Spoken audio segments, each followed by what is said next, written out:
So I've been doing these videos on roster cuts as we get ready for the regular season, and some surprising ones. So I'm going to go through team by team here because the big cuts are starting to come. Pittsburgh, Zach Aston Reese. Yeah, he's going down to the minors to start the season. Daniel Sprong is going down to start the season.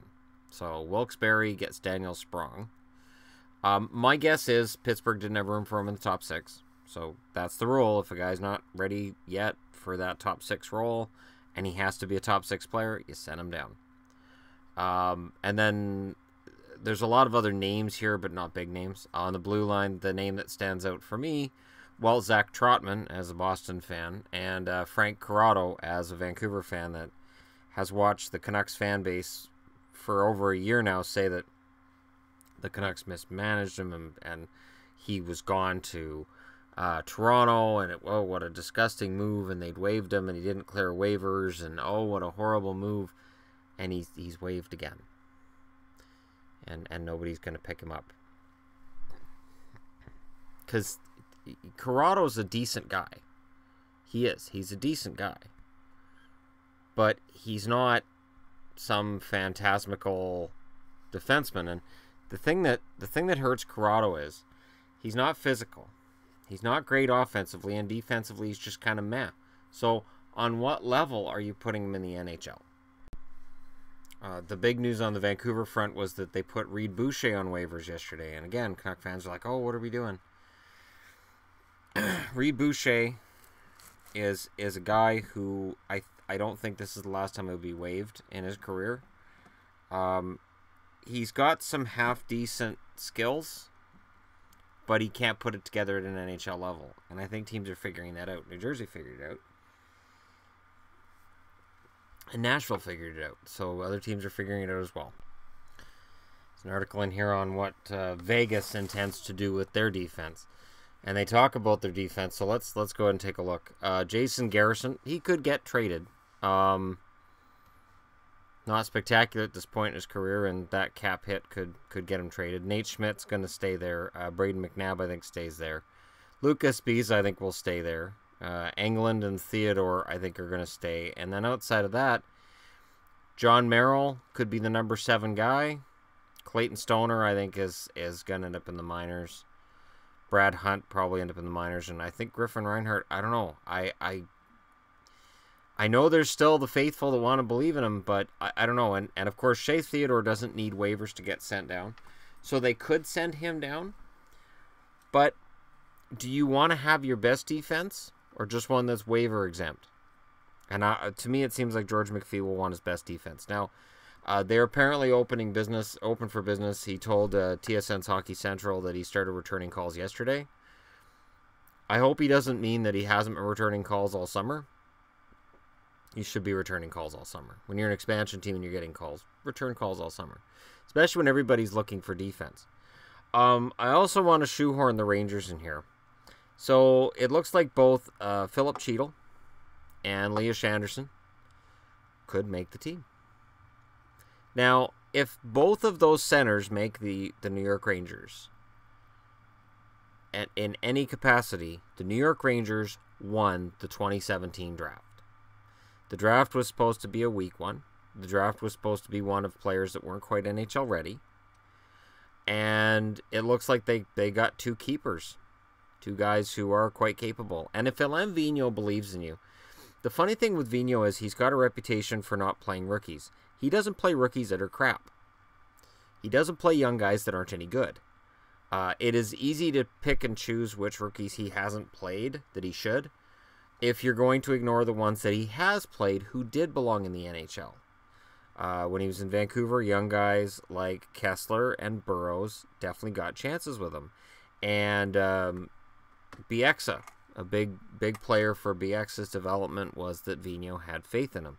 Sure, he didn't play the crap rookies because they weren't very good. So if you look at a guy like Shirokov and go, well, see, Vigneault didn't believe it because he wasn't good enough to be an NHL player. And Vigneault, sure, he'll play a guy into the ground that probably shouldn't be there. But if he plays like he did with Aaron Rome in Vancouver, or Tanner Glass, he's done it twice now, that means your team doesn't have anybody to replace him that he has faith in. He has faith that certain players will do their job when they're asked to do it. It reminds me of Keenan with Noonan and Matteau when they just follow him around. And it was that he knew that they would play their role. Brian Noonan played his role for Keenan in 3 different organizations. So Vigneault runs the ship much the same way. So if these rookies are ready, he'll play them. Absolutely, he'll play them. And all indications seem to be that they're ready. And what that does, too, is it fixes the Rangers' problem. JT Miller goes back to the wing. And Hayes doesn't have to be a top 2 center. He will be to start the season, but I would think either Cheadle or Anderson will be that number 2 center. And then that takes some pressure off Zibanejad, too, because if Cheadle and Anderson both make this team, and if they're both there as centers, I'd be very surprised if both are centers as rookies. But just adding them to that roster and just that speed and that youth and that talent, that totally changes the New York Rangers conversation. The Rangers conversation for the last couple of years has been, well, they're going to fall off the map. They're going to fall off the map. They're done. This is the fall. If these prospects they just drafted are both ready for the NHL, they're on ELCs, once Nash's contract is up, we should be talking about Tavares going to the Rangers, boys and girls. That's right. If Tavares doesn't come to an agreement with the Islanders, what better place to go than the New York Rangers? He's not moving very far down the road. It's an organization that he knows. He may revile them right now, but money has a funny way of making you like people and organizations. And the Rangers would then have that number 1 center in Tavares. They'd have 2 up-and-coming young centers on entry-level contracts, and then there's no pressure on Zibanejad either. It's a really, really tempting thing. So everybody's got their own ideas of Tavares, and I hope he stays with the Islanders, and I hope they figure their crap out, because they have to. But it's an interesting idea. Just a little bit, just on some level, it's an interesting idea if the New York Rangers got Tavares. But I'm getting ahead of myself. The Oilers have an interesting story starting with them. So Kailer Yamamoto, yeah, it's easy enough when you don't try to say Kyler at the start of it, should make the team. He should. But if his position comes at the expense of Jesse Puljujarvi, what does that do to Puljujarvi? What does that do to his development? Does Puljujarvi become a trade bait prospect? Do the Oilers look at trading Puljujarvi for a blue liner, for instance? Oh, I'm not getting into the Vegas thing I was just talking about, because that just, there's no way they'd trade him to Vegas, not within the division. But that's really the key question. The Oilers have a really solid lineup. So let's say Yamamoto makes the team. Who do you pull out? Who comes out of that roster? If he plays really well during the season, does that bump Maroon down? Do they actually try Yamamoto on a wing with McDavid just to see what happens? Again, this was supposed to be a weak draft. And everybody coming up to the draft, when I was talking about it, and I did the live stream of the draft, and we talked draft, I kept reading, the draft's crap this year anyways, who cares? Turns out it wasn't that bad. Because, you got Anderson, Cheadle, and now Yamamoto, and none of these guys were top 5 draft picks. Anderson was the highest at 7. And Yamamoto could be a steal. So does Yamamoto make the team, and who does that force out? It's not going to force out Kara, because Kara has to make the team based on the fact that he has to clear waivers, and he won't clear waivers. So they're not going to waive him. It's not going to happen. So let's take a look at today's waiver wires. I mentioned Trotman. Jared Tenorti's on the list. He'll always be on the list. He's not going to make it to the NHL. Andre Benoit for the Blue Jackets, not a surprise. Tyler Wotherspoon for Calgary. I really thought he was going to be a regular NHL defenseman. Turns out I was wrong. Hunter Shinkaruk. There are people on the Canucks message board right now saying the Canucks should claim him. We have too many forwards right now. Where's Shinkaruk going to play, and why pick him up other than because he was a Canuck? If Shinkaruk hadn't been drafted by and traded by the Canucks, there's no way anybody's even thinking about getting him for the Canucks, but that's just how it is. No, he shouldn't be. Scott Wedgwood for the Devils. So, nobody's going to take a flyer on Wedgwood? I'd be very surprised, actually. Considering backups in the state they're in, would Edmonton take a shot at Wedgwood? Make him the backup, put Boursois in the minors? Would they think about it? Wedgwood's put up decent numbers in the American League. Brian Flynn for Dallas is a minor surprise. Jordan Nolan for LA is somewhat of a surprise as well. But he's not a guy who has any offensive upside whatsoever. And as much as he may be known for being tough and whatnot, I don't think he has anything in terms of upside at this point in his career. And the other name on the list would be Zatkov. Zatkov isn't going to get picked up either. Michael Rasmussen. I've been asked by Detroit fans in Q&As a couple of times about Rasmussen. That's a weak draft. Rasmussen sucks, right? Yeah. Weak draft my ass. It's just funny how this has worked out. That, this was supposed to be a weak draft, and it really hasn't turned out that way, has it?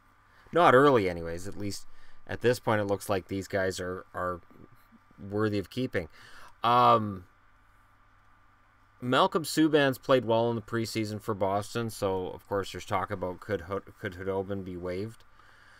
He could, and I think Hudobin would clear. I think there's enough reasons to believe that Hudobin would clear that I think Boston could take a shot at it. I don't know how much stock I put into Subban's preseason efforts, but then again, I've seen his crashing and burning on the NHL level more than once, and I'm nervous about Subban as a backup.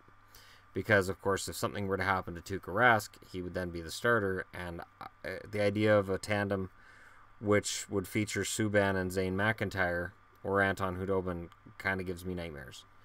So, not a huge fan of that idea. And one of the interesting moves as well, Nathan Walker, who was born in Australia, could end up playing his first NHL game with Washington. He needs waivers, and there's some rumors maybe he'll play on the fourth line with Beagle. I've been pulling for the kid for a while because, years back, the first time I found him in an NHL video game, I was like, Australia? Really? So I took him, and Brendan Ranford's the other one that I grabbed because his stats were all good. And I was able to turn them both into really good NHLers in the file that I ran at the time. So I've always sort of kept track of both those guys. Ranford was on waivers, I think, yesterday and cleared. And Walker, we'll see. We'll see what happens. I personally think that would be a good story. I don't think it necessarily means kids in Australia will be picking up hockey sticks and pucks and going out to play because Australia is not really a hockey country, but all of these stories are good stories. It's something the NHL needs in terms of a good feeling story because there seems to be all this drama right now. So a feel good story like this is a better way of saying it. A feel good story like this could be good for them. I was asked about Brandon Prust trying out for these guys. And I had people asking me, you think he's going to make the team? And no. I've never wavered on it. Because 2 years ago, he failed to stay with the Canucks. And Brandon Prust, tough guy. And anybody who's watched the Hockey Wives show says his wife's gorgeous. I've never watched the Hockey Wives show. I'm not going to. I stay away from reality TV as much as possible. Sports are fake enough in some cases. Boxing's rigged. But... or it's guided. It's not rigged as much as, you'll see person A versus person B. And person B weighs 120 pounds and was just pulled out of he's a hobo. And then you've got Homer Simpson on it. You guys have all watched that Simpsons episode. It's a lot like that. Where they just line up a bunch of bums to build you up. And then, okay, now we'll put you in a fight with somebody good. So, anyhow, I don't know how you guys got me on this topic. But Brandon Prust is a good story that just didn't work out because he is no longer a guy who has the game to play in the NHL. I think he'll end up playing in Europe if he plays at all, and I wish him the best, but I was never a huge fan of his as a player on the ice, and I'll leave it at that. I think the Vegas Golden Knights are trolling their fan base. So not only did they cut Glass and Suzuki, they both went back to juniors. Jake Lecision's sent down. Tyler Wong is sent down. So Wong gets that hat trick in a preseason game that doesn't matter. And people are like, well, do you think he can make the team? And I'm thinking probably not, but we'll see because it's an expansion team. Now he gets sent to the minors. And that's not a problem. Because he's a young kid and you want him to develop properly, and I think thrusting him into that role and for an expansion team. I think George McPhee understands it's going to be a long season, and he wants to make sure that these kids are ready when they come in. The Florida Panthers released Nikolai Belov, so I remember when Florida brought him in, there were people like, we should do a video on that, and I don't think I did, but again, when you're bringing in Europeans that are overage, that's part of the risk. And we'll see what happens with Florida this year. And in a related note, Tom Wilson of the Capitals says he's not changing his style of play based on the 2-game suspension he received. Wilson's a guy that every year I look for him to improve his offensive game because it's there. When they drafted him, it was there. But he got bogged down as kind of a goon, kind of a rat, and now apparently he's embracing that role. So it'll be interesting to see what Washington does if they just leave him on the fourth line or they start to try to challenge him. Challenge him. The offensive potential is there. I'm really disappointed with Wilson in general because I really thought that he was going to be kind of where Patrick Maroon is for Edmonton. I kind of thought he had that potential too, and I think he still does. But is he out of that window? Is he just now a goon or a rat? Is that where he's going to end up? Let me know what you guys think in the comment section below. Which storyline is interesting you the most right now in the preseason and with the cuts that have been going on?